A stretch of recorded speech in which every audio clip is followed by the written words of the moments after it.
இங்க விஜய்ன்ற பையன் இறந்து போயிருப்பான். இவங்க அப்பா அம்மாவை கூட்டிட்டு வந்து யாருன்னு சொல்லி செக் பண்ணி பார்க்கும்போது தான் அவங்களோட ஃபர்ஸ்ட் இயர் பசங்க சொல்றாங்க இங்க ராகிங் நடக்கும் அப்படின்ற விஷயத்த. இப்ப அவங்களுமே அது யாருன்றதை தெரிஞ்சுக்கிட்டு அந்த பசங்கிட்டையுமே விசாரிக்கிறாங்க. ஆனா அந்த பசங்களும் நாங்க கொல்லல, ஒரு பொண்ணு தான் அந்த பையனை லாஸ்டா பார்த்தோன்னு சொல்லி சொல்றாங்க. இப்ப அவங்களுமே அந்த ரெஸ்டாரண்ட்ல போயிட்டு அந்த பொண்ணை பத்தி விசாரிக்கிறாங்க. அவங்களுமே அந்த பொண்ணு எங்க இருக்கா அப்படின்ற விஷயத்தையும் சொல்றாங்க.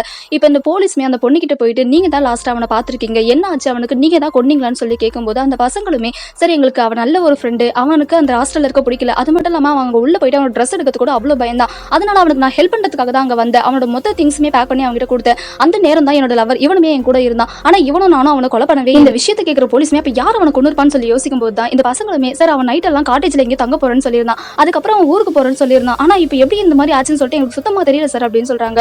இவனா கொலை பண்ணிக்கிட்டானா இல்ல கொலை தான் பண்ணிட்டாங்களா அப்படின்னு சொல்லிட்டு போலீஸ்மே ஒரு கோணத்துல இருக்க. அந்த நேரம் தான் அவங்களுக்கு வேற ஒரு விஷயமும் தெரிய வருது. இவன் தங்கிருக்கக்கூடிய அந்த காட்டேஜ்ல போய் பார்க்கலாம்னு சொல்லி செக் பண்ணி பாக்குற அவங்களுமே அந்த காட்டேஜ்ல அவனுடைய ஐடி கார்டும் கிடைக்குது அண்ட் ஆல்சோ அவனோட ட்ரெஸ்ஸஸ்மே இருக்குது. இப்ப போலீஸ்க்குமே கன்ஃபார்ம் ஆயிடுது இவன் நைட்டு கண்டிப்பா இங்க தான் இருந்திருக்கான் அப்படின்னு. அந்த நேரம் அவங்களுக்குமே ஒரு கால் வருது, அவங்களோட அட்டாப்சி ரிப்போர்ட் ரெடி ஆயிடுச்சு அப்படின்னு சொல்லி உடனே அவங்களுமே அந்த இடத்துக்கு போயிட்டு அவனுக்கு என்ன ஆச்சுன்னு சொல்லி கேள்விப்படும் போது தான் ஒரு பெரிய ஷாக்கு. அவனை யாரோ கொலை தான் பண்ணிருக்காங்க, ஏன்னா அவனோட கால்கள்லாம் அடிக்கப்பட்டு அவனோட எலும்புகள் ரெண்டும் முடிஞ்சு போயிருக்கு. இந்த நிலைமையில அவன் அந்த இடத்துல இருந்து நடந்து போயிருக்கிறதுக்கு வாய்ப்பு இல்லை. அது மட்டும் இல்லாம அவனோட கழுத்து நரம்புகள்லாம் நறுக்கப்பட்டிருக்கு, அதனால யாரோ அவனை கழுத்தை நெரிச்சு தான் கொண்டு இருக்காங்க, அதுக்கப்புறம் தான் தூக்கி போய் தூக்கல போட்டிருக்காங்க. இது ரெண்டாவது நடந்த ஒரு விஷயம் தான் சொல்றாங்க. இதை கேட்கிற போலீஸ்மே அப்ப கண்டிப்பா இதுல வேற ஏதோ ஒரு விஷயம் சம்பந்தப்பட்டிருக்கு, கண்டிப்பா அந்த வாட்ச்மேன் இதுக்கு காரணமா இருக்கணும் அப்படின்னு சொல்லிட்டு இப்ப போலீஸ்மே அந்த வாட்ச்மேன் கிட்ட போறாங்க.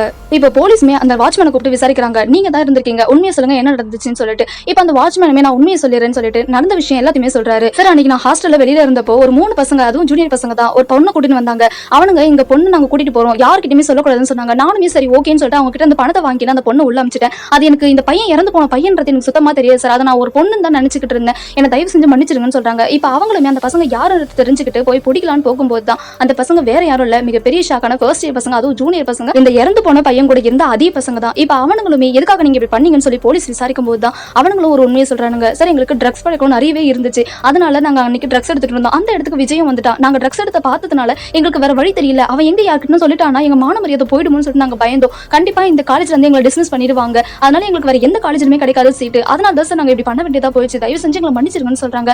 ஆனா அவரோ நீங்க இப்படிப்பட்ட ஒரு காரியத்தை செஞ்சுட்டு உங்களுக்கு மன்னிப்பு கிடைக்குமான்னு சொல்லிட்டு அவங்க யார் உங்களுக்கு ட்ரக்ஸ் சப்ளை பண்றான்னு சொல்லி கேட்கறாங்க. அதுக்கு அவங்களுமே எதிர்க்கிற ரெஸ்டாரண்ட் ஓனர் தான் சொல்றாங்க. இப்ப ரெஸ்டாரண்ட் போயிட்டு அந்த ஓனரையுமே பிடிச்சிடுறாங்க. நீங்க தான் இதுக்கெல்லாம் காரணம், அந்த பையன் இறந்து போனதுக்கு மொத்தமே நீங்க தான் காரணம், இப்படி ஒரு வேலையை உங்களை யார் பண்ண சொன்னது, படிக்கிற வயசுல படிக்காம இப்படி ட்ரக்ஸ்க்கு அடிமையாகி மோசமான நிலைமையில இப்படி எல்லாம் பண்ணிக்கிட்டு இருக்கீங்களேன்னு சொல்லி அவங்க அப்பா அம்மாவுமே உங்களை மாதிரி தான் என்னோட பையனுமே, அவனை நீங்க கொண்டுக்க கூடாது, ஏன் இப்படி பண்ணீங்கன்னு சொல்லி ரொம்பவே கஷ்டப்பட்டு அழறாங்க. இந்த சிஐடி வீடியோ உங்களுக்கு பிடிச்சிருந்துச்சுன்னா மறக்காம நம்மளோட சேனலை சப்ஸ்கிரைப் பண்ணிடுங்க. இதே மாதிரி நிறைய வீடியோஸ் வேணும் அப்படின்னா மறக்காம நம்மளோட சேனலை கமெண்ட் பண்ணுங்க.